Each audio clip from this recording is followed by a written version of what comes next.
Be me, married to Cameron for 11 years. Met him at a community organizing event for affordable housing. He was there volunteering, setting up chairs, being generally useful. Not the most exciting guy, but stable, reliable, good job as an engineer. I was working as a program coordinator for a nonprofit focused on women's economic development. He asked me out. I figured, why not? Dated for 2 years, he proposed. Seemed like the right move. Marriage was fine. He worked long hours, brought home good money. I continued my work, got more involved with women's advocacy groups in the city, started attending rallies, joining committees, speaking at community centers about wage gaps and workplace discrimination. Cameron supported it all, never complained when I had evening meetings or weekend events. Even watched our first kid when she was born so I could keep doing my advocacy work.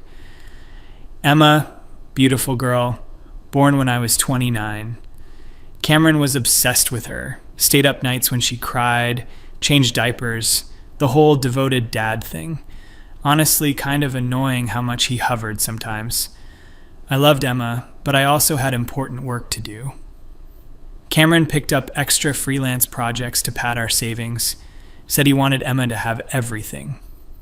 When Emma was 3, I got pregnant again. Cameron was thrilled. I was less so, but whatever. It happened. Sophie was born, another girl. Cameron somehow became even more devoted, if that was possible. Started this whole thing where he'd do special activities with each kid individually. Took Emma to the park every Saturday morning. Started a bedtime story routine with Sophie. Meanwhile, I'm organizing a major women's rights forum at the Civic Center, getting asked to speak on panels about reproductive health care access, leading workshops on financial independence for women. Cameron never once asked me to slow down or prioritize family stuff over my work, which was good because I wouldn't have anyway.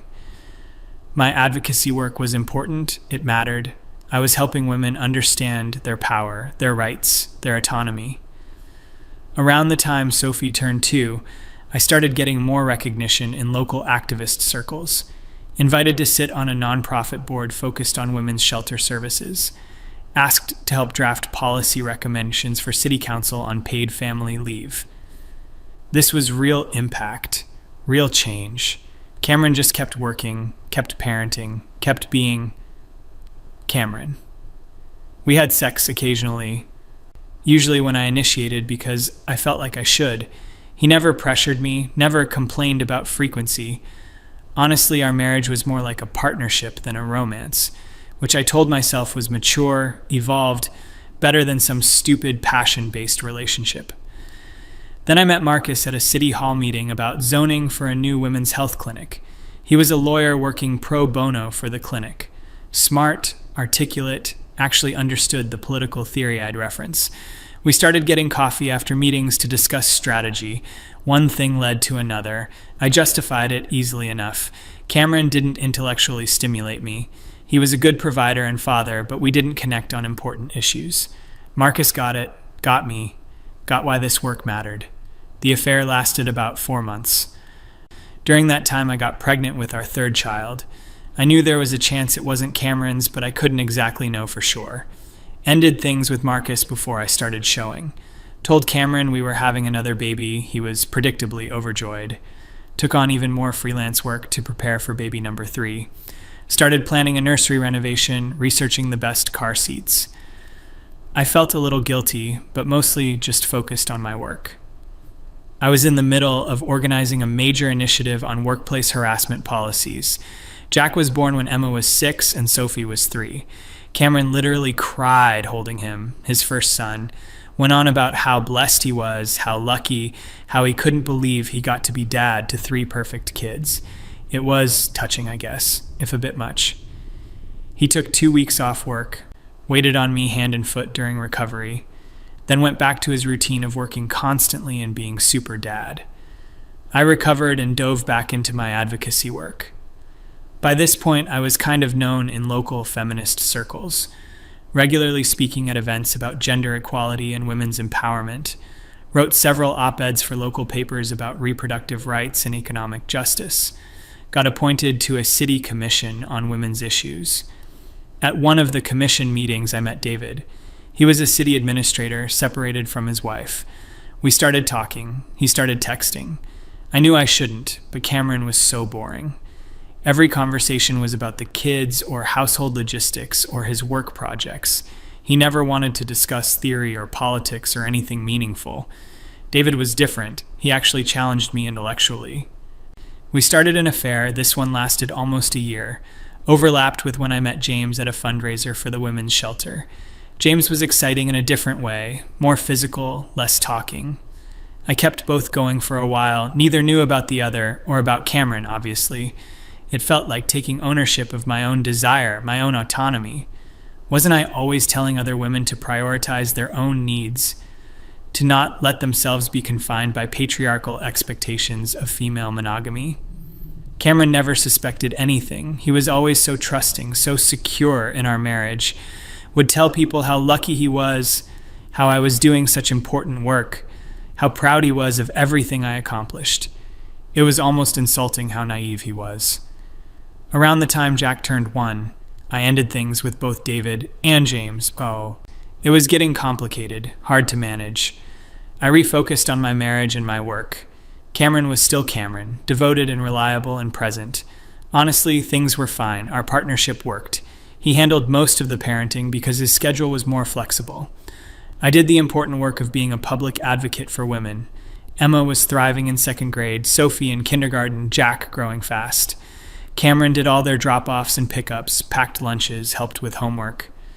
I made it to school events when I could, but I had meetings, obligations. The other moms at school were kind of judgmental about it. But I refused to feel guilty for not conforming to traditional motherhood expectations. Cameron picked up all that slack anyway. He was basically room parent for all 3 kids.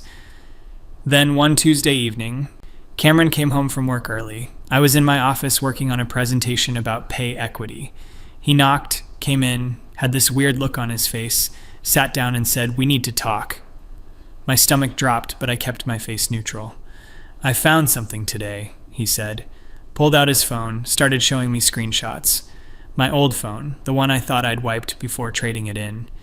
He'd apparently taken it to get refurbished for Emma to use.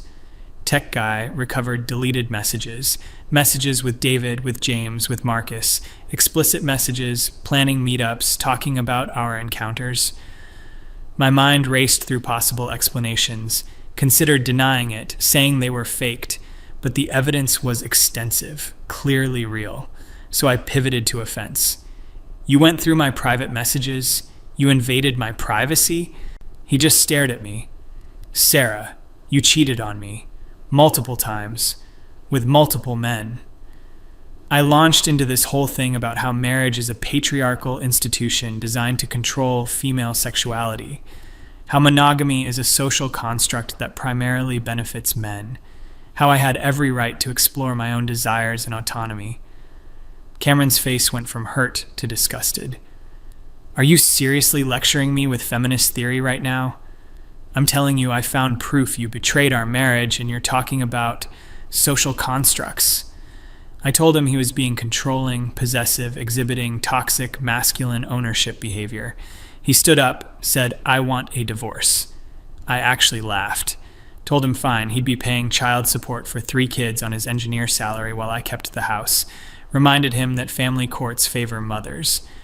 He just looked at me with this expression I'd never seen before. "We'll see about that," he said.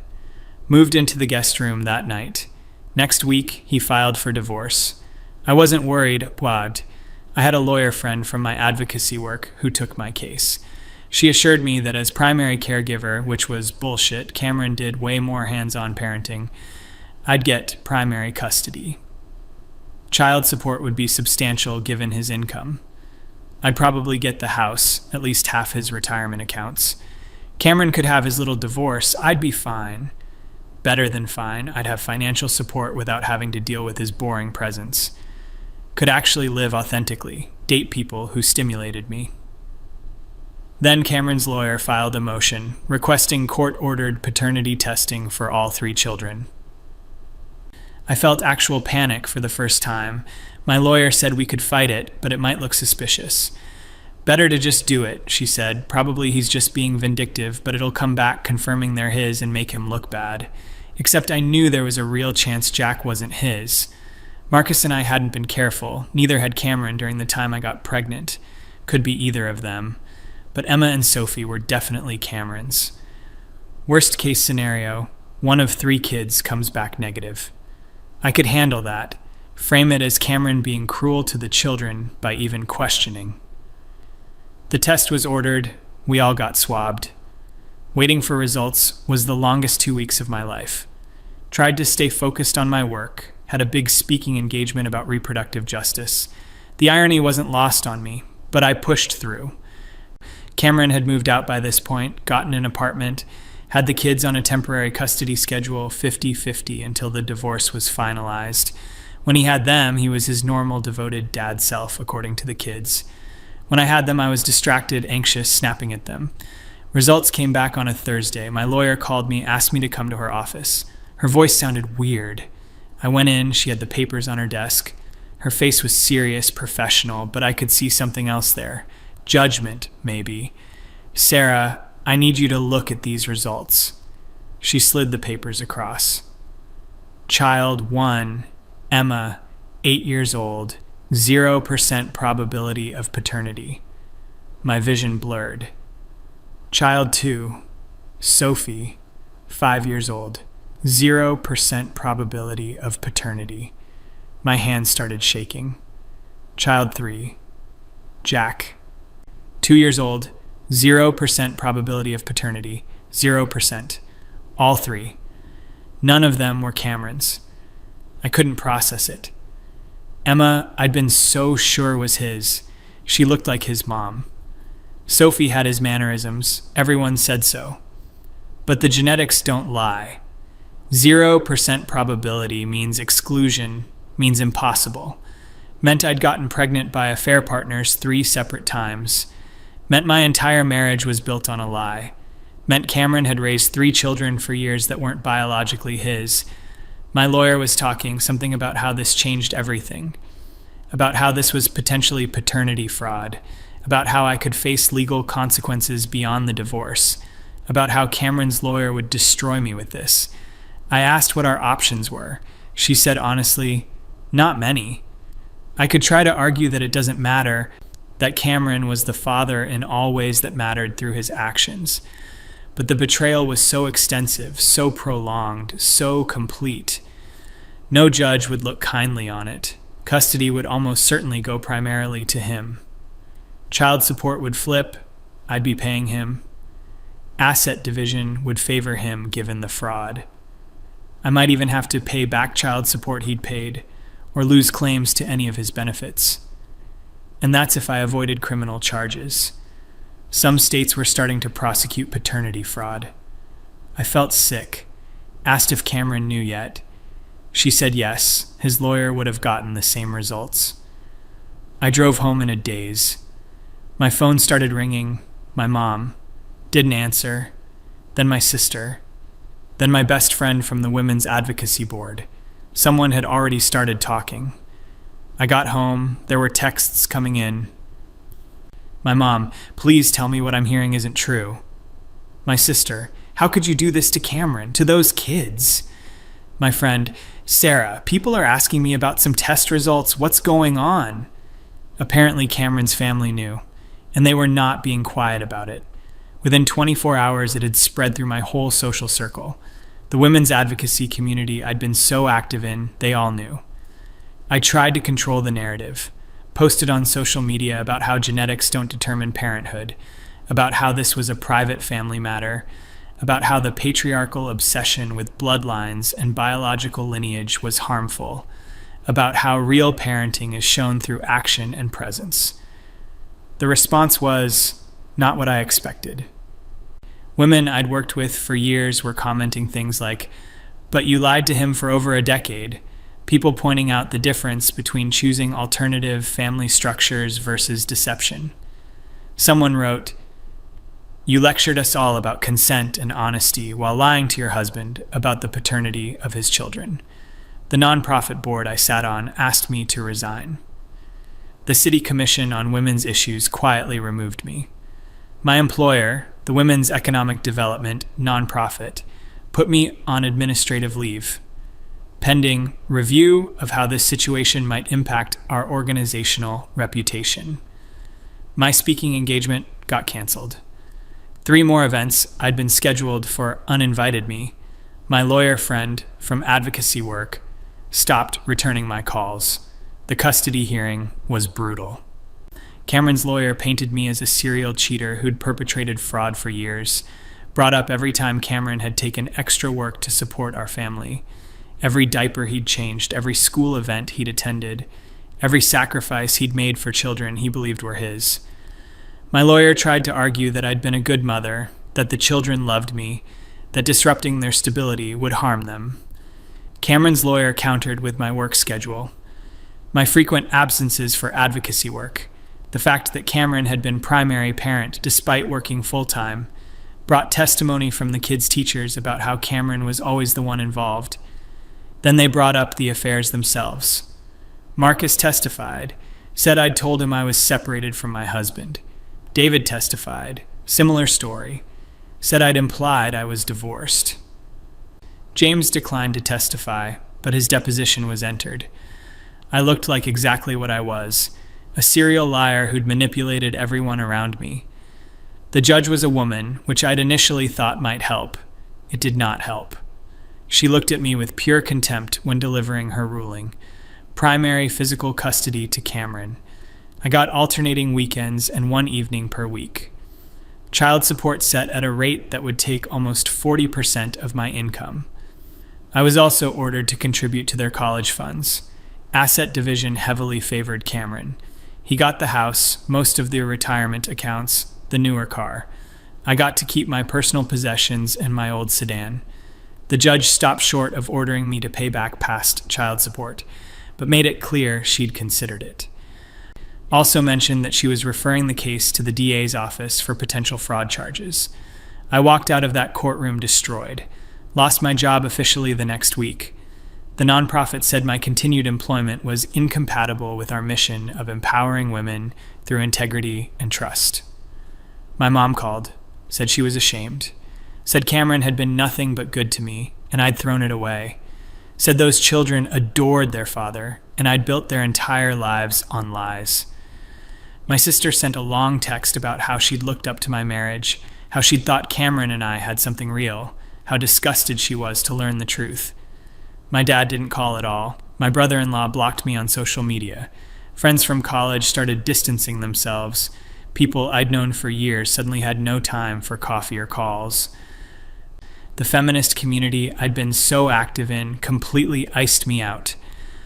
No one would publicly defend me. A few people I thought were close friends posted vague things about how feminism requires honesty and accountability, about how weaponizing feminist language to excuse harmful behavior damages the movement.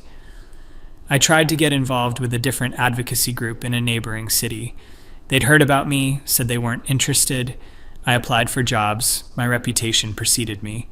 Finally got a position doing administrative work at a small company, paid half what I'd made before. Between that and child support, I could barely afford a 1-bedroom apartment.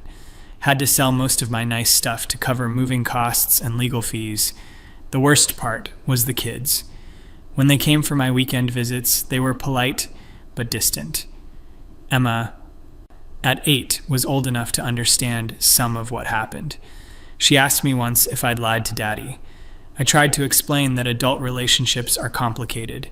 She just looked at me and said, "That sounds like yes." Sophie was confused, kept asking when we were going back to our real house. Jack was only 2, he adjusted the fastest, but he clearly preferred being with Cameron. Would cry when I dropped him off back with Cameron, but it was relief crying. Like he was glad to be back where he felt secure. Cameron, to his credit, never badmouthed me to the kids.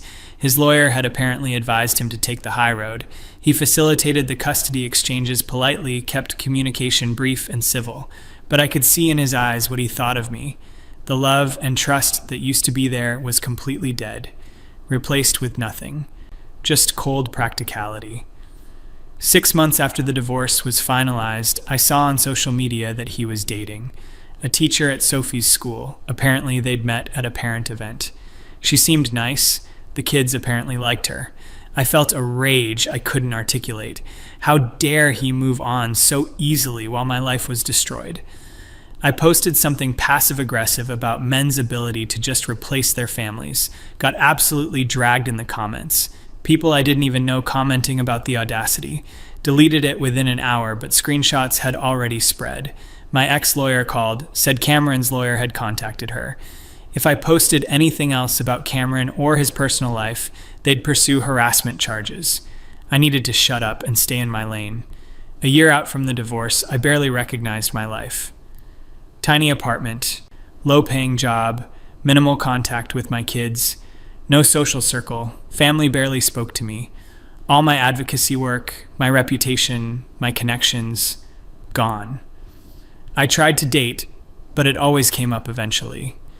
Men would ask about my kids, about my divorce. When the truth came out, they'd ghost immediately. One guy told me before he left that what I'd done was unforgivable, that I'd wasted years of a good man's life and betrayed innocent children. I tried to argue my perspective, and he literally laughed at me, said I was still trying to justify the unjustifiable. I started seeing a therapist, tried to work through everything that happened. She kept pushing me to take accountability, to examine my choices and their impacts. I kept trying to explain the context, the marriage dynamics, the feminist framework. She finally said something that stuck with me.